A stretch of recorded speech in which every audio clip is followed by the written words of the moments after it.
네, 믿음방패TV 함용식입니다.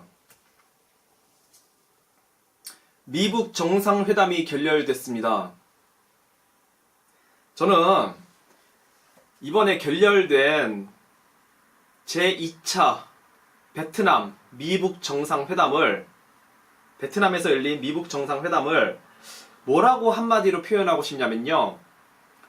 트럼프의 기획된 연출이었다. 그것도 11개월 동안 연출된 장기 프로젝트였다. 저는 이렇게 표현하고 싶습니다. 이거는 트럼프의 계획된 연출이고, 트럼프는 결렬될 거 예상하고 이번 미북 정상회담을 한 거고요. 근데 이게 왜 11개월 동안 연출된 장기 프로젝트냐? 자, 우리가 기억을 한번 더듬어 보자고요. 어느 날 갑자기 험악했던 한반도 분위기가 갑자기 평화 무드로 바뀌면서 작년 6월 12일 날 1차 미북 정상회담이 열리고, 그리고 어제 2차 미북 정상회담이 열려서 결렬되고, 이게 언제부터 시작된 겁니까? 작년 3월 달에 정의용 국가안보실장하고 서훈 국정원장하고 둘이서 백악관에 방문했잖아요. 그때서부터 시작된 거예요. 그때 갑자기 트럼프가 태도를 확 돌변하면서 아, 좋아, 미북 정상회담 하자. 네, 김정은 만나줄게. 그렇게 시작된 겁니다. 그때 아주 재밌는 장면이 벌어졌죠. 자, 김정은이 만나서 대화할게. 이거 발표를 누가 해야 됩니까? 원래는 백악관 쪽에서 발표해야죠. 트럼프가 직접 발표하든가 아니면은 뭐 그쪽에 국가안보실장이 발표하든가. 그러면은 뭐 세라 샌더스 백악관 대변인이 발표하든가. 원래는 그래야 되지 않습니까? 근데 그때 누가 발표했습니까? 여기 지금 사진이 나가고 있을 텐데요. 정의용하고 서훈하고 둘이 딸랑 나와서 발표했지 않습니까? 그것도 바깥에서. 정식 백악관 기자회견장에서 발표한 것도 아니고 바깥에서 둘이 그냥 떨렁 나와서, 둘만 나와서. 그 제 오른쪽에 있는 사람은 조윤재 주미 대사고요. 조윤재 주미 대사고요. 그렇게 둘이 딸랑 나와서 발표했어요. 그것도 트럼프의 의도된 연출이었고요. 뭐 하여튼 그렇게 시작된 거였습니다. 그래서 여기까지 온 건데, 그러면은 작년 6월 12일 날 1차 미북 정상회담은 왜 열렸냐? 그거는 그때 트럼프가 싱가포르에서 6.12 미북 정상회담을 연 단 하나의 목적, 그거는 뭐냐면은 김정은으로 하여금 앞으로 5개월 앞으로 다가온 중간선거, 그때까지 핵실험하지 말고 미사일 발사하지 말고 그냥 김정은이를 조용히 시키기 위한 것. 이 단 하나의 목적, 그 이상도 이하도 아니었습니다. 트럼프는 오직 그것만 말했어요. 딴 거 비핵화 협상 그거 기대하지도 않고. 자, 그렇게 시작이 됐고요. 이제 중간 선거가 끝나고 해가 바뀌고 이제 뭐가 다가왔습니까? 2020년 대선이 다가오고 있는 시점입니다. 자, 이때 트럼프는 왜 결렬될 걸 뻔히 알면서 결렬시킬 각오를 하고 이번 미북 정상회담에 임했느냐? 그걸 얘기하기 전에요. 이제 요번에 미북 정상회담이 결렬되고 나서 트럼프가 기자회견을 했지 않습니까? 여러분, 그 기자회견 보면서 어떤 느낌을 받으셨습니까? 저는 어떤 느낌을 받았냐면요. 트럼프가 굉장히 침착하다. 그리고 자신만만하다. 그리고 이 말하는 어휘가 아주 절제되어 있다. 그런 느낌을 받았어요. 여러분도 그런 느낌 받지 않으셨어요? 네. 아주 침착하고 자신만만했습니다. 원래 협상이 결렬되면은 막 씩씩거리면서 와가지고 아 그 나쁜 놈의 자식 때문에 뭐 이거 뭐 하여튼 뭐 일이 잘 안 돼서 결렬됐습니다. 뭐 이런 식의 좀 당황하고 화가 나서 기자회견을 해야 될 거 아니에요. 원래 정상적인 결렬된 상황인 것 같으면은. 근데 그런 게 아니었죠. 트럼프 이번에 결렬됐고 다 예상하고 결렬됐고 각오하고 온 거예요. 그러니까 저렇게 침착하고 자신만만하고 그것도 아주 절제된 어휘를 써가면서 여전히 김정은에게 우리는 여전히 북한하고 비핵화 협상을 할 기대를 하고 있다. 북한은 여전히 경제력이 엄청나게 성장할 수 있는 잠재력이 있는 국가다. 뭐 그런 멘트 슬슬 던져주면서 아주 절제된 그리고 아주 침착한 기자회견을 했습니다. 그렇지 않았습니까?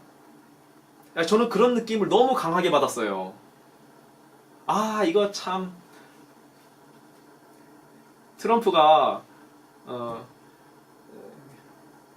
뭐 하여튼 뭐 그랬고요.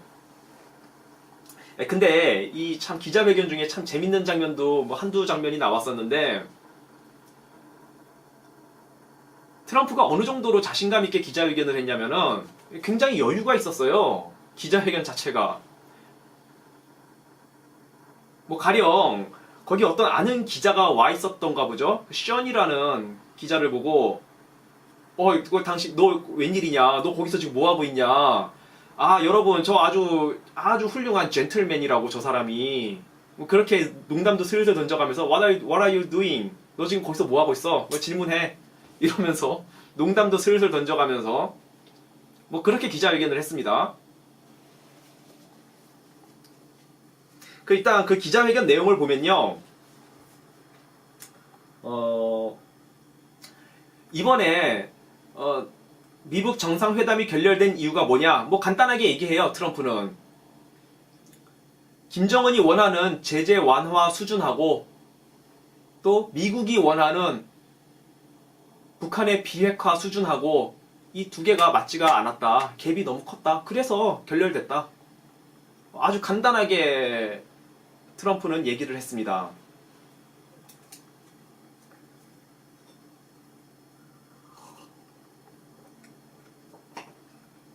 그리고 이번에 트럼프가 기자회견 때 아주 흥미로운 얘기를 하나 했어요. 무슨 얘기를 했냐면은 우리는 북한 땅을 샅샅이 들여다보고 있다. 너네들의 땅을 우리는 1인치조차도 우리는 아주 세밀하게 들여다보고 있다. 우리는 너네 땅에 어디에 뭐가 있는지 뭐 대략 다 알고 있다. 이런 뉘앙스를 풍기는 그런 말을 했습니다. 그거 한번 제가 그 원문대로 한번 좀 소개를 해드리자면은 We know the country very well. 우리는 북한 땅을 매우 잘 알고 있다. Believe it or not. 뭐 믿든지 안 믿든지. We know every inch of that country. 우리는 북한 땅의 1인치조차도 다 샅샅들이 파악하고 있다. And we have to get what we have to get. 그리고 우리는 우리가 성취해야 될 걸 성취해내야 된다. 반드시.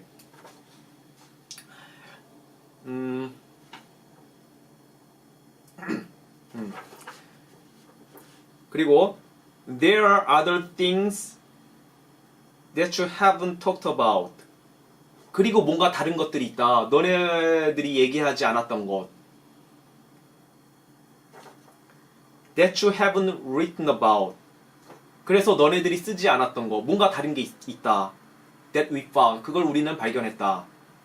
But the people didn't know about. 그러나 사람들은 모르는 거다. 그거를. 그러니까 기자가 물어요. Including uranium enrichment plant.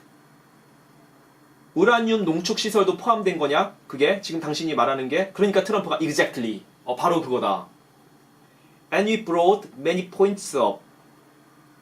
우리는 많은 것들을 지적했다. 많은 그 문제들을 꺼내서 지적했다.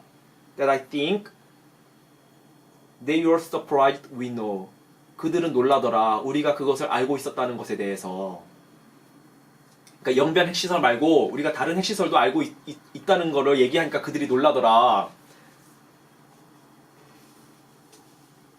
트럼프 하여튼간 이런 걸 아무렇지도 않게 얘기해요. 이거 상당히 예민한 문제 아닙니까? 북한의 핵시설 우리 미국이 다 파악하고 있다. 뭐 이런 거를 그냥 아무렇지도 않게 이거를 심각하게 얘기하려면 심각하게 얘기할 수 있는 거거든요. 분위기 험악하게 하면서. 만약에 이걸 분위기 험악하게 유도하면서 얼굴 찌푸리면서 심각한 표정으로 얘기했다고 생각을 해보세요. 그러면은 북한하고 막 당장에 전쟁할 것 같은 분위기, 그런 분위기가 연출되는 거고, 이거를 그냥 웃으면서 슬슬 아무것도 아닌 듯이 그냥 얘기를 해버리면은 그냥 또 그렇게 넘어갈 수 있는 듯하게 그렇게 분위기를 또 연출해 나가는 거예요. 하여튼 트럼프 참, 뭐라 그래야 되죠? 이 트럼프 같은 인간 유형을 아주 임기응변에 돼가고, 참 저 머릿속에는 도대체 무슨 지금 작전을 꾸미고 있는지 참 대단한 전략가고 정말 머리 좋은 사람이다 저 양반. 그런 생각이 듭니다. 이 얘기 들으면은 김정은이 기차 타고 지네 집 가면서 이거 유튜브에서 동영상을 이걸 딱 본다고 생각을 해보세요. 김정은이 얼마나 얼굴이 화끈거리겠습니까? 안 그렇겠습니까? 하여튼 참 트럼프 대단해요. 뭐 그렇고요. 무슨 얘기를 해야 되냐?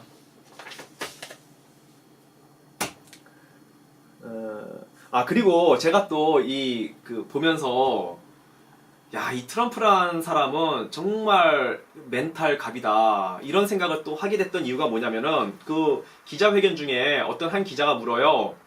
당신이 옛날에 그 부하로 썼던 코언이라는 변호사가 오늘 미국에서 청문회를 했다. 그러면서 뭐 다 까발렸다. 뭐 하여튼 안 좋은 얘기 폭탄을 터뜨렸다. 당신은 그거에 대해서 어떻게 생각하십니까? 기자가 물었습니다. 근데 트럼프가 뭐 안 좋은 일이라고 얘기했죠. 정말 그거 안 좋은 일이다. 그리고 코어는 거짓말만 했다. 그리고 내가 정말 기분 나쁜 거는 일국의 대통령이 지금 이렇게 밖에 나와서 저 말 안 듣는 김정은이 이게 정말 심각한 문제로 인해서 정상회담을 하는 거 아니냐. 근데 미국 안에서 정치인들이란 놈들이 그거 청문회 이 미국 정상회담 끝나고 하루 이틀 후에 열어도 될 거를 굳이 미국 정상회담 딱 맞춰서 저렇게 청문회를 여냐. 아유 나쁜 놈의 자식들. 뭐 이런 얘기를 하는데 뭐 나쁜 놈의 자식들 그런 얘기는 안 했습니다. 다시는 미국의 대통령이 내가 아니라 다른 미국의 대통령이 또 누가 되더라도 이런 수모는 안 당했으면 좋겠다. 트럼프가 이제 그런 얘기를 했습니다. 근데 그 얘기를 하는데 얼굴이 그렇게 당황한 표정도 아니고요. 담담하게 그런 얘기를 해요. 제가 그 모습을 보면서 그러니까 지금 트럼프 머리가 얼마나 아프겠습니까? 국제 문제, 중국하고의 그 무역 분쟁, 북한 핵 문제, 베네수엘라 문제, 중동 문제, 그리고 이 어마어마하게 산재에 있는 국내 문제. 머리가 터질 것 같지 않아요? 그 어마어마한 스트레스를 받고 있는 상황일 텐데도 아무렇지도 않게 별로 피곤한 얼굴도 아니더라고요. 트럼프 기자회견 할 때 그 얼굴을 보니까. 정말 저 체력도 대단하고 정말 저 사람 멘탈 갑이다. 트럼프. 그 생각이 들었어요. 제가 트럼프를 보면서 어떤 생각이 들었냐면은 저런 지도자를 갖고 있는 미국은 정말 행운이다. 하나님께서 미국에 정말 큰 복을 주셨다. 저런 지도자가 있으니 미국 국민들이 얼마나 든든하고 좋겠습니까? 저렇게 강한 지도자가 있으니. 그것도 나쁜 짓 해먹는 강한 지도자가 아니잖아요. 오로지 미국을 위해서 애국심이 충만한 강력한 지도자 아닙니까? 그러니까 미국이 얼마나 지금 운이 좋은 거예요. 정말 큰 복을 받은 거예요. 하나님으로부터. 네, 그런 생각이 들었고, 참 이 어떤 일국의 지도자가 되려면 저 정도 수준은 돼야 되겠다. 저렇게 멘탈이 강해야 되고 성실해야 되겠다. 뭐 그런 생각이 좀 들었습니다. 트럼프를 보면서.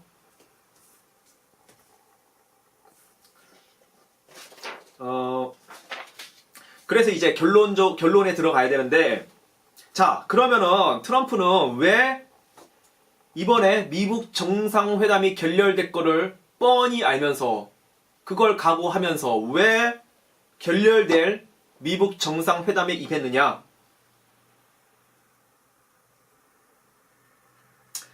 제가 요 6일 전에 유튜브에 올려놓은 동영상을 보시면 아시겠지만, 영국과 프랑스의 항공모함이 160년 만에 남중국해에 진입한다는 그 동영상, 그걸 보면 아시겠지만, 트럼프의 전략이 큰 그림이 나왔어요. 트럼프는 2020년 대선 전에 끝장내려고 한다. 그게 트럼프의 전략이다. 2020년 대선 전에 중국 문제를 해결하든, 그러니까 중국을 굴복시키던, 중국을 남중국해에서 몰아내는 그 일, 중국을 군사적으로, 경제적으로뿐만이 아니라 군사적으로도 중국을 굴복시키는 거, 그 문제. 2020년 대선 전까지 중국을 굴복시키느냐, 아니면은 북한 핵 문제를 해결하느냐, 아니면은 세 번째 시나리오, 둘 다 한꺼번에 일괄적으로 처리하느냐. 이 셋 중에 하나는 분명히 트럼프가 하려고 한다. 네, 그게 트럼프의 계획입니다. 아무에게도 말은 안 하죠. 자기 혼자 마음속 중심에 갖고 있는 계획이죠. 제가 생각하기에는 이 트럼프의 계획을 폼페이오는 거의 완벽하게 서로 공유를 하고 있는 것 같아요. 폼페이오는. 오늘 기자회견 하는데 폼페이오가 옆에 배석해 있었잖아요. 제가 그걸 보면서 일단은 폼페이오가 배석한 거는 그걸 위해서 배석한 거죠. 첫 번째 이유는 이번에 톱다운 방식의 그런 협상을 했지 않습니까? 근데 이번에 이번 미국 정상회담이 결렬된 거는 트럼프, 내가 독단적으로 판단해서 한 게 아니라 폼페이오도 다 같이, 그리고 우리 실무 협상팀 이들이 다 같이 의견을 합의를 봐서 결렬시킨 거다. 이제 그걸 보여주기 위한 목적이 첫 번째고요. 폼페이오가 옆에 배석한 이유는. 그리고 트럼프가 폼페이오한테 그냥 자연스럽게 서로, 야, 너가 얘기할 거는 너가 또 얘기해라, 뭐 이렇게 시키면서, 그걸 보면서 트럼프와 폼페이오하고의 그 어떤 대북 전략, 그뿐만이 아니라 대중 전략, 그리고 뭐 아랍 문제에 대한 세계 전략, 이런 것들이 트럼프와 폼페이오가 거의 서로 일치하는구나. 둘이는 완전한 콤비다, 둘이는. 따라서 11개월뿐만이 아니라 북한 문제를 트럼프가 지금까지 이렇게 쭉 끌어오는, 대통령이 되고 난 이후에 2년 넘게 북한 문제를 쭉 끌어오는 이 모든 일들이 폼페이오와 하고 완전히 서로 공유하면서, 전략을 공유하면서 여기까지 끌고 온 것이구나. 네, 그걸 느낄 수가 있었습니다. 내가 무슨 얘기를 하다가. 자, 다시 본론으로 들어가서. 자, 그렇다면은 트럼프는 왜 결렬될 걸 뻔히 알면서 이번 미국 정상회담을 한 것이냐?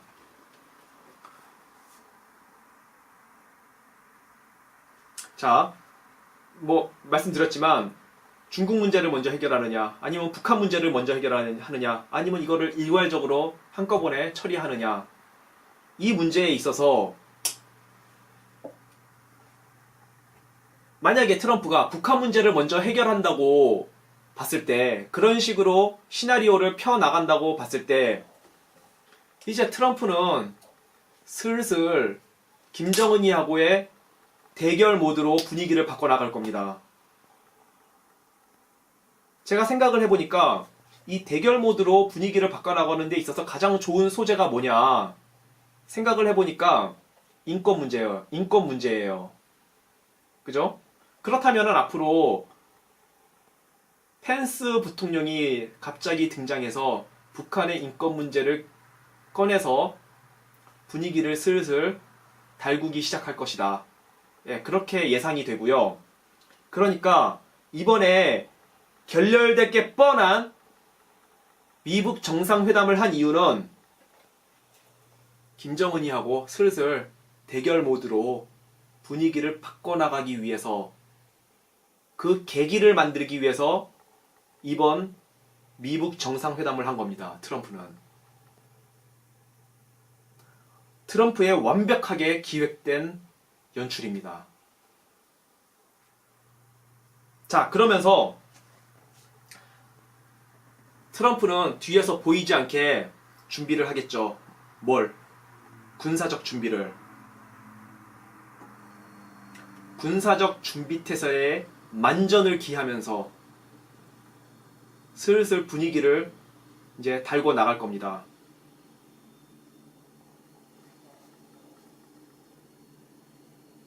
자, 그러니까 이 트럼프 굉장히 무서운 인물이에요. 자신의 마음속에 있는 전략을 털끝만치도, 정말 털끝만치도 밖에 내비치지 않고 여기까지 온 거 아닙니까? 누가 트럼프가 이렇게 정상회담을 결렬할 줄 알았겠습니까? 다들 트럼프를 돈만 밝히는 장사꾼으로 알고 있었죠. 트럼프가 이번에 미북 정상회담을 하는 이유는 다분히 쇼를 위해서 하는 거다. 자신의 지지율을 높이기 위한 쇼를 위해서 이번에 미북 정상회담을 하는 것이다. 다들 그렇게 생각했죠? 누가 이번에 결렬할 줄 알았겠습니까?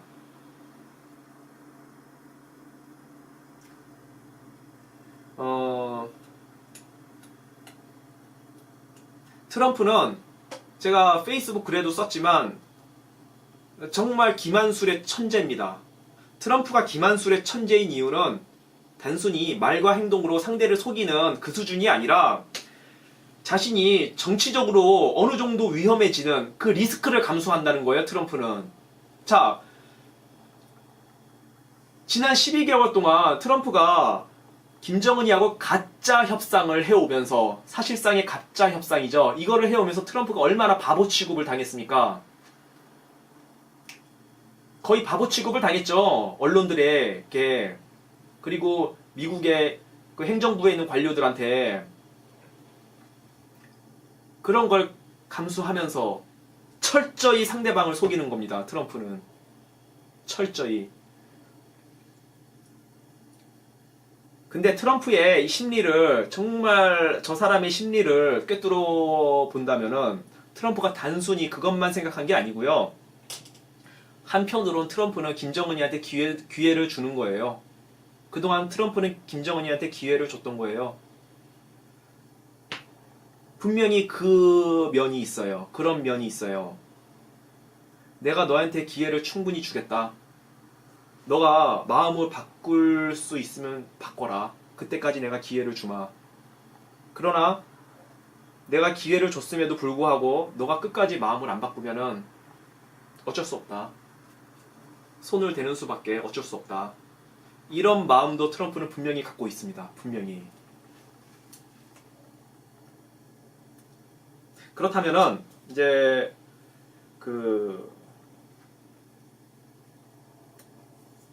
앞으로 제 생각에는 만약에 트럼프가 북한 문제를 먼저 해결하는 두 번째 시나리오로 간다면은, 혹은 뭐 중국하고 북한 문제를 일괄적으로 해결하는 세 번째 시나리오로 가든, 일단은 서방 연합군들이 지금 남중국해로 올 예정이고요. 영국과 프랑스의 항공모함 전력들이. 일단은 그렇고, 만약에 트럼프가 북한을 먼저 해결하는 쪽으로 간다고 봤을 때 주한미군 편제에 약간의 변경이 있을 수 있겠다라는 생각이 듭니다. 그러니까 공격 위주의 편제에서 방어 위주의 편제로 상당히 바꿀 가능성이 있다. 만약에 왜 방어 위주로 바꿔야 되냐?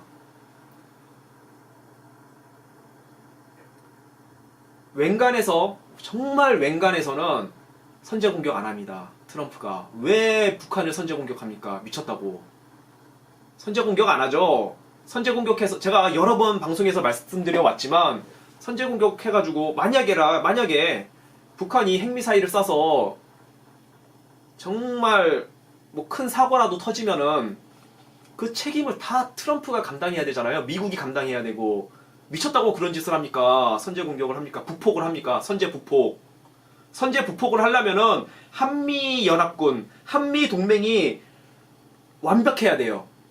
한국과 미국군이 서로 100% 신뢰한 그 상태에서 같이 연합작전에 들어가야 그게 선제 부폭이 가능한 거지. 지금 그런 상태가 아니지 않습니까? 저 문재인 정부 때문에. 선제 공격 안 하죠? 트럼프가. 그렇다면은 북한이 김정은이가 견디다 못해서 더 이상 못 참고 남침을 일으키면은 가서 때리는 건데, 그러면은 북한은 때릴 명분이 생기니까 그것 때문에라도 어쨌든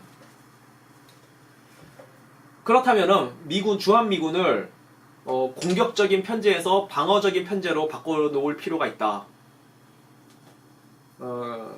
그 첫 번째 조치는 210 화력여단, 지금 동두천에 그 경기 북부에 유일하게 남아서 인계철선 역할을 하는 주한미군 부대입니다. 그 210 화력여단을 뭐 후방으로 빼든가 아니면 본국으로 철수시키든가 그렇게 하고, 두 번째 조치는 아마도 그 평택 미군 기지를 방어하기 위해서 이스라엘의 아이언돔 포대를 1개 내지 2개 포대를 한국에 배치할 수도 있겠다. 네, 그럴 가능성이 굉장히 크다고 생각이 들고요. 그 뉴스에 이미 나왔어요. 미군이 이스라엘의 아이언돔 포대를 구매하려고 한다. 이 아이언돔 대공 방어 시스템이 이스라엘이 만든 정말 성공적인 아주 기가 막힌 대공 방어 시스템인데, 이게 사거리가 4km에서 70km 정도 되고요. 이거는 장거리 탄도미사일을 요격하는 그 요격 미사일은 아니고, 단거리 미사일이라든가 로켓포라든가 뭐 하여튼 그런 거, 단거리 이렇게 공격하는 박격포라든가 이런 거를 막는데 주로 사용되는 방공 시스템인데, 단거리 탄도미사일 정도는 방어를 해요. 근데 이제 장거리 ICBM이나 IRBM급의 탄도미사일은 방어 못하고요. 이거를 이제 하여튼 굉장히 성능이 좋은 방공 시스템인데, 단거리 미사일을 요격하는, 단거리 로켓포를 요격하는 그런 방공 시스템인데, 미군이 이거를 구입하는데 이거를 배치할 만한 곳은 한 군데밖에 없어요. 평택기지. 딴 데는 그거 배치할 데가 없어요. 왜 평택기지에 그걸 배치하냐면은 북한의 300mm 방사포를 막아야 되기 때문에. 300mm 방사포가 사거리가 200km 정도 되거든요. 그러면은 그 휴전선에서 쏘면은 충분히 그 평택기지가 사거리 안에 들어오죠. 그걸 막아야 되기 때문에 일단은 북한이 공격을 시작을 하면은 일단 막아야 되잖아요. 방어를 먼저 해놓고 그 다음에 이제 반격을 해야 되니까. 예. 미군이 이스라엘의 아이언돔 시스템을 구입하는 거는 다른 데 쓰려는 게 아니라 주한미군 때문에 그걸 구매하려는 거다. 예, 그 의도가 너무나 뻔히 보이고,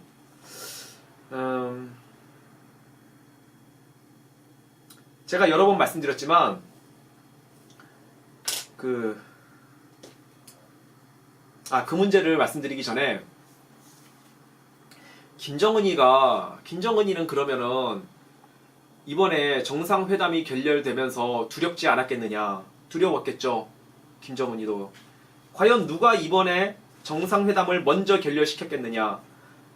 뭐 거의 99% 트럼프가 결렬시켰을 겁니다. 먼저 야 요번에 그냥 야 회담 여기서 끝내자. 야 나 미국으로 돌아갈란다. 너도 너의 갈 길을 가라. 아마 트럼프가 그랬을 거예요. 먼저 거의 뭐 99%. 근데 그러면은 김정은이 정말 자기가 두렵고 떨리면은 바지 끄드렁이라도 잡았어야 될 거 아니에요. 트럼프 다리라도 잡고 늘어졌어야 될 거 아닙니까? 아 협상하자고. 야 나 비핵화 할게. 협상 좀 더 하자. 야 너가 원하는 게 뭐야? 야 내가 웬만해서 들어줄게. 뭐 이래야 될 거 아닙니까?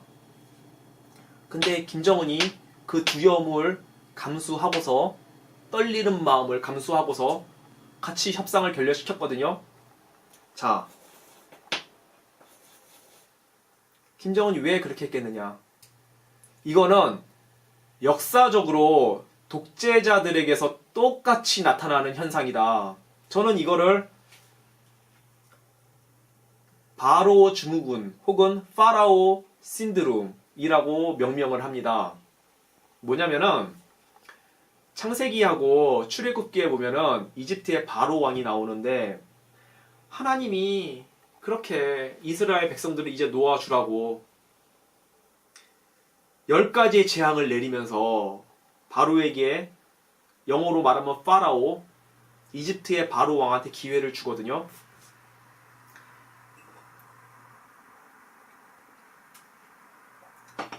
근데 이 바로가 끝까지 고집을 안 꺾어요.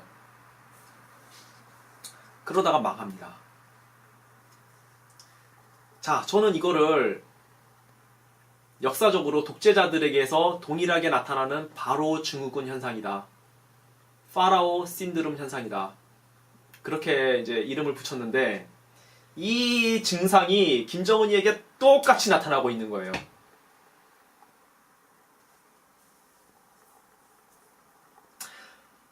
김정은이 회개를 안 하면은 방법이 없어요. 전쟁밖에는. 우리가 현실을 인정해야 됩니다. 자, 북한을 비핵화시키고 김정은 정권을 무너뜨리고 남북 통일을 이뤄내고 북한의 저 노예처럼 살아가는 저 백성들을 해방시키고 이렇게 하는 데 있어서 우리가 전혀 피를 안 흘릴 수는 없어요. 우리가 어느 정도 피를 흘릴 각오를 해야 됩니다. 전쟁이 불가피합니다. 솔직히 말해서 현실을 인정해야 돼요.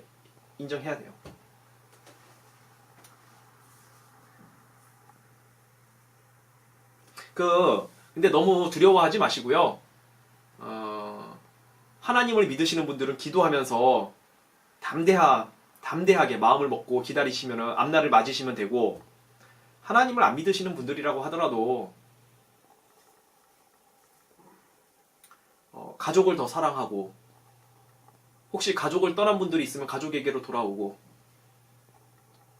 사랑하는 아내를 놔두고 저 바람핀 사람들이 있으면은 사랑하는 아내에게 돌아오시고요.